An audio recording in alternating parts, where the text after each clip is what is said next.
नमस्कार। आज हम निकलते हैं भारत की एक जबरदस्त भौगोलिक यात्रा पर।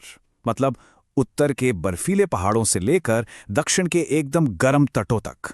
हम जानेंगे कि आखिर वो कौन सी भू आकृतियां हैं जो इस देश को इतना इतना अनोखा बनाती हैं। तो चलिए सबसे पहले बात करते हैं भारत के साइज की। इसका एरिया है करीब करीब 32.8 लाख स्क्वायर किलोमीटर। सुनने में ये नंबर कितना बड़ा लगता है ना, पर मजे की बात यह है कि ये पूरी दुनिया की जमीन का सिर्फ 2.4% हिस्सा है। सिर्फ इतना सा। और अब सोचिए, जमीन का वो जो छोटा सा टुकड़ा है ना, 2.4% वाला, उसी पर दुनिया की 17% आबादी रहती है। मतलब ये आंकड़ा साफ साफ दिखाता है कि भारत का स्केल कितना बड़ा है और यहाँ जनसंख्या का दबाव कितना ज्यादा है। अच्छा, अब जरा बॉर्डर्स पर नजर डालते हैं। भारत की जो जमीनी सीमा है वो 15,200 किलोमीटर से भी ज्यादा लंबी है। और यहीं पर एक बड़ा ही इंटरेस्टिंग फैक्ट है। ज्यादातर लोगों को क्या लगता है कि हमारी सबसे लंबी सीमा चीन या पाकिस्तान से होगी, लेकिन नहीं, असल में ये बांग्लादेश के साथ है ना कमाल की बात। तो चलिए अब अपनी यात्रा के पहले पड़ाव पर चलते हैं, और वो है हिमालय। इसे भारत का एक तरह से शक्तिशाली उत्तरी ताज भी कह सकते हैं। देखिए, हिमालय कोई एक अकेली पर्वत श्रृंखला नहीं है। ये तो एक के पीछे एक 4 लेयर्स का पूरा सिस्टम है।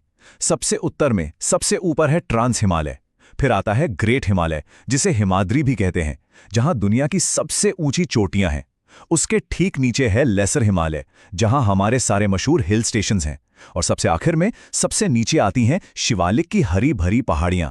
यहां पर एक बहुत ही कॉमन गलतफहमी है जिसे दूर करना जरूरी है। हम सब K2 के बारे में जानते हैं, दुनिया की दूसरी सबसे ऊंची चोटी। ज्यादातर लोगों को लगता है कि ये ग्रेट हिमालय का हिस्सा है, पर असल में ऐसा नहीं है। ये उससे भी और उत्तर में ट्रांस हिमालय की काराकोरम रेंज में है। हिमालय का बंटवारा सिर्फ उत्तर से दक्षिणी नहीं है, बल्कि पश्चिम से पूरब की तरफ भी है। और ये बंटवारा कौन करता है? नदियों ने इसे अलग अलग हिस्सों में काट दिया है। जैसे सिंधु और सतलुज नदी के बीच का जो हिस्सा है वो कहलाता है पंजाब हिमालय। और अगर हम बिल्कुल पूरब में चले जाएं तो वहां तिस्ता और दिहांग नदियों के बीच का हिस्सा असम हिमालय के नाम से जाना जाता है। तो चलिए अब इन ऊंचे ऊंचे पहाड़ों से नीचे उतरते हैं दक्षिण की ओर। और अब हम उन 3 बड़े लैंडस्केप्स को देखेंगे जो भारतीय उपमहाद्वीप का कह सकते हैं कि दिल हैं।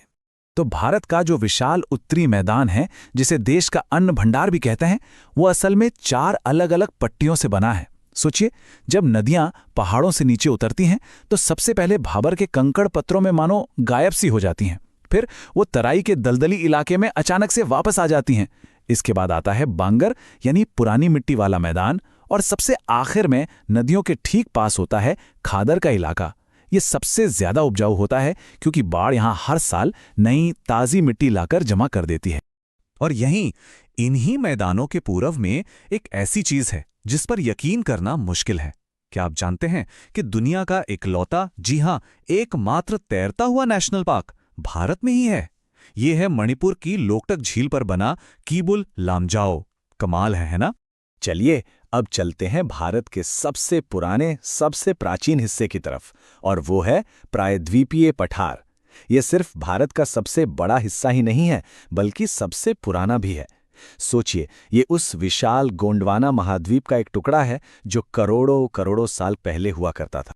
अब इस पठार के दोनों किनारों पर हैं घाट। एक तरफ पश्चिमी घाट, दूसरी तरफ पूर्वी घाट। लेकिन इनमें एक बड़ा फर्क है।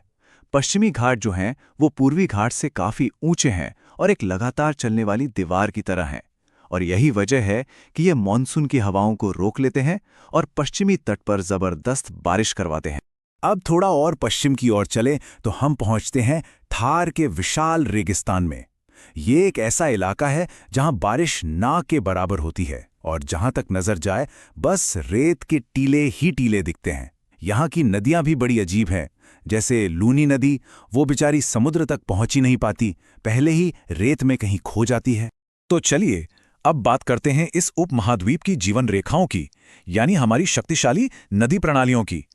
ये वो नदियां हैं जो इस जमीन को आकार देती हैं और यहां जीवन को संभव बनाती हैं। प्रायद्वीप की नदियों को हम मोटे तौर पर 2 हिस्सों में बांट सकते हैं। एक वो जो पूरब की तरफ बहती हैं, ये नदियां लंबा सफर तय करती हैं, और बंगाल की खाड़ी में गिरने से पहले बड़े बड़े उपजाऊ डेल्टा बनाती हैं। और दूसरी तरफ है वो नदियां जो पश्चिम की ओर बहती हैं। ये छोटी होती हैं, तेज होती हैं और ये डेल्टा नहीं बनाती, ये सीधे समुद्र में मिल जाती हैं, जिसे हम एस्चुरी कहते हैं। याद है हमने उत्तरी मैदानों की बात की थी? उनको बनाने का सारा श्रेय हिमालय से निकलने वाली 3 बड़ी नदी प्रणालियों को ही जाता है। पहली है सिंधु सिस्टम अपनी 5 सहायक नदियों के साथ, दूसरी है हमारी गंगा जिसे भारत की लाइफलाइन भी कहते हैं, और तीसरी है ब्रह्मपुत्र जो तिब्बत से एक बहुत लंबा सफर तय करके भारत में एंटर करती है। नदियों से जुड़ा एक और मजेदार फैक्ट, क्या आपको पता है कि भारत में एक ऐसी नदी भी है जो कर्क रेखा यानी ट्रॉपिक ऑफ कैंसर को एक बार नहीं बल्कि 2 बार काटती है? जी हां, और इस नदी का नाम है माही। तो अब हम अपनी इस यात्रा के आखिरी पड़ाव पर आ गए हैं। अब हम भारत के किनारों को एक्सप्लोर करेंगे, इसके लंबे चौड़े समुद्र तट, दूर दराज के द्वीप और हाँ, वो जलवायु की ताकतें जो इन सब पर राज करती हैं। भारत के दोनों समुद्र तट भी एक दूसरे से बिल्कुल अलग हैं। जो पश्चिमी तट है वो काफी कटाफटा और संकरा है, इसीलिए वहां नेचुरल पोर्ट्स के लिए बेहतरीन जगह है। वहीं दूसरी तरफ पूर्वी तट चौड़ा है और ये अपने बड़े बड़े डेल्टा के लिए जाना जाता है जो नदियां बनाती हैं, और ये डेल्टा खेती के लिए बहुत ही जरूरी है। और हाँ, भारत के 2 मुख्य द्वीप समूह भी हैं, और कमाल की बात यह है कि दोनों की बनावट एक दूसरे से एकदम अलग है। एक तरफ बंगाल की खाड़ी में है अंडमान और निकोबार जो असल में ज्वालामुखी से बने द्वीप हैं, और दूसरी तरफ अरब सागर में है लक्षद्वीप जो पूरी तरह से मूंगे यानी कोरल से बना है, और ये भारत की सबसे छोटी यूनियन टेरिटरी भी है। और आखिर में कहानी घूम फिर से हिमालय पर आ जाती है। ये विशाल पर्वत श्रृंखला भारत के लिए एक क्लाइमेट शील्ड की तरह काम करती है। सोचिए, ये मध्य एशिया से आने वाली बर्फीली हवाओं को रोक लेती है और दूसरी तरफ मॉनसून की नमी वाली हवाओं को भारत में ही कैद कर लेती है, जिससे पूरे देश में वो बारिश होती है जो यहाँ के लिए जीवन है। और ये पूरी यात्रा हमें एक बहुत बड़े सवाल पर लाकर छोड़ देती है।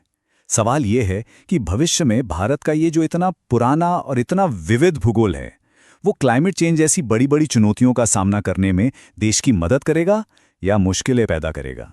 ये